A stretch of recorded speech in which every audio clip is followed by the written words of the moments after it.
दोस्तों, स्वागत है आप सभी का अपने YouTube चैनल पर। तो आज हम बात करने वाले कांग्रेस पार्टी के बारे में। जी हाँ, चैनल पे नए हैं, चैनल को सब्सक्राइब कर लीजिए। अगर आप फेसबुक पेज पे देख रहे हैं तो फेसबुक पेज को जरूर फॉलो कर लीजिए। तो आज हम बात करने वाले कांग्रेस पार्टी की। जी हाँ, कांग्रेस पार्टी ने हरियाणा चुनाव में हार के बाद सबक लेते हुए अपनी रणनीति में काफी बदलाव किया है, और ये रणनीति आपको महाराष्ट्र चुनाव में साफ साफ देखने को मिल सकता है। सबसे पहली बात, जो रणनीति में बदलाव हुआ उसमें सभी पार्टी को महाराष्ट्र के अंदर अपने बड़े नेताओं को, और जो बुजुर्ग नेता है जो रणनीति बनाने में काफी अच्छे खासे माहिर माने जाते हैं, इन सभी नेताओं को रीजन वाइज पर्यवेक्षक बनाया है।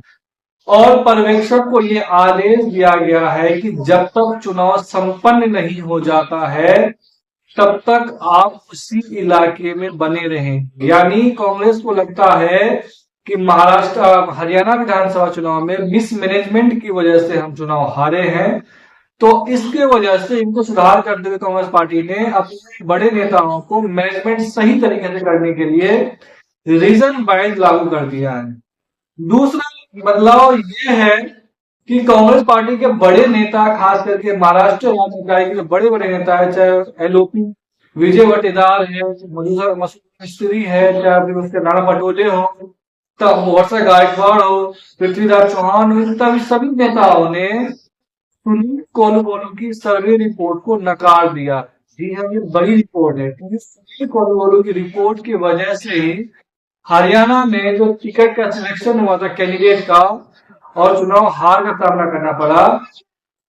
अगर हम बताएं तो सुनील कोलुगोलू की रिपोर्ट के अनुसार हरियाणा के अंदर कांग्रेस पार्टी को 50 से 55 सीटें मिल रही थी, लेकिन जब चुनाव का गिनती हुआ तो पता चला कि कांग्रेस पार्टी को मात्र 35 सीटें मिली। तो मुझे लगता है कि इसके बाद जो महाराष्ट्र के नेता है उनका विश्वास सुनील कोलुगोलू की सर्वे रिपोर्ट पे नहीं हो रहा है।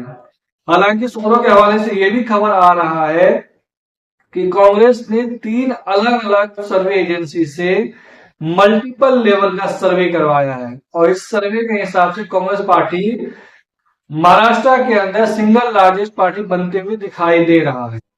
लेकिन फिर भी कांग्रेस पार्टी के जो तमाम बड़े नेता है उन्होंने कहा कि इस सर्वे रिपोर्ट को नकार देंगे, और जो जमीनी नेता है जिन्हें लगता है कि ये चुनाव जीत सकता है, जो बड़े नेता है जिन्हें जमीनी रिपोर्ट का अच्छा खासा अनुभव है, उसके हिसाब से हम टिकट का बंटवारा करेंगे। सिर्फ ये आधार नहीं होगा कि सर्वे रिपोर्ट में इसका नाम आगे आ रहा है, लेकिन सर्वे रिपोर्ट के उलट भी कई नेता ऐसे होते हैं जो जमीन पे काफी सक्रिय होते हैं, उसका प्रभाव अच्छा खासा होता है, लेकिन उसको टिकट ना मिल करके सर्वे में किसी और का नेता का नाम आ जाता है और टिकट दे दिया जाता है और वो चुनाव हार जाते हैं।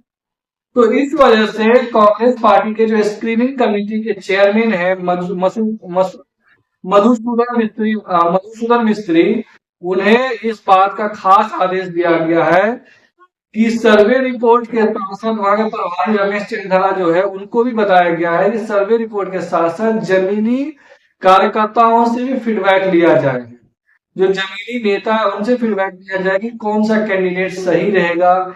इन तमाम चीजों के बातचीत के बाद, सर्वे के बाद जब ये तय किया जाएगा कि कौन सा कैंडिडेट किस विधानसभा के लिए फिट होने वाला है, फिर उसके बाद वो खुद राज्य स्क्रीनिंग कमेटी बैठक करेंगे, उसमें नामों को शॉर्ट लिस्ट किया जाएगा, उसके बाद सीईसी के पास भेजा जाएगा, सेंट्रल इलेक्शन कमेटी के पास भेजा जाएगा। सेंट्रल इलेक्शन कमेटी में भी तमाम चीजों पर चर्चा की जाएगी। सर्वे रिपोर्ट पे कार्यकर्ताओं का फीडबैक कैसा रहा, किसके साथ जाना बेहतर रहेगा। तो इन तमाम चीजों को देखते हुए इस बार कांग्रेस पार्टी ने अपने रणनीति में बदलाव किया है, और इस बार टिकट बंटवारे में कुछ अलग तरीके का नियम अपनाया है। साथ ही साथ उन्होंने इस बार उन्हीं चेहरों पर दाव लगाने का सोचा है जिसका विनिंग एबिलिटी कम से कम 100% हो। उन्हीं को इस बार कांग्रेस पार्टी जो है वो महाराष्ट्र के अंदर टिकट देने का काम करेगी। साथ ही साथ उन्होंने एक और फैसला किया है कि जमीनी रणनीति के हिसाब से और जातिगत समीकरण बिठा करके ही जो फिट बैठता है उस कैंडिडेट को टिकट दिया जाएगा। साथ ही साथ राहुल गांधी ने तमाम वरिष्ठ पर्यवेक्षकों को ये बताया है, या मल्लिकार्जुन खड़गे ने यह आदेश दिया है कि टिकट बंटवारे के बाद जो निर्दलीय खड़े हो जाते हैं, जिसके वोट की वजह से कांग्रेस पार्टी के कैंडिडेट को हार का सामना करना पड़ता है, इस बार उस निर्दलीय को डैमेज कंट्रोल करना है। हर हाल में यह आदेश दिया है सीनियर पर्यवेक्षकों को, चाहे उसका किसी भी तरह का कोई डिमांड क्यों ना हो, उनका पूरा करके उन्हें बिठा दिया जाना है। यानी इस बार निर्दलियों को मनाने का काम ज्यादा करेगी कांग्रेस पार्टी, क्योंकि हरियाणा में निर्दलियों की वजह से ही 10 सीटों का नुकसान हुआ और कांग्रेस पार्टी सत्ता में नहीं आ पाई। तो इस बार सीधा सीधा पर्यवेक्षकों को कहा गया है कि जो निर्दलीय है उन्हें मनाया जाए, हर हाल में मनाने की कोशिश किया जाए। तमाम कोशिश करेगी निर्दलियों को मनाने का, नहीं खड़ा होने का। उसके बाद ये सबसे अहम रणनीति का हिस्सा है कांग्रेस पार्टी का। तो इस बार चुनाव में हार की वजह से और साथ ही साथ कांग्रेस पार्टी को जो स्थानीय नेतृत्व में उन्हें कहा है एग्रेसिव हम कैंपेन करेंगे, जैसे कि हरियाणा में बिल्कुल ढीला कैंपेन किया गया, ऐसा नहीं। महाराष्ट्र के अंदर शुरुआत से एग्रेसिव कैंपेन किया जाएगा ताकि पार्टी मजबूती से चुनाव लड़ते हुए दिखे।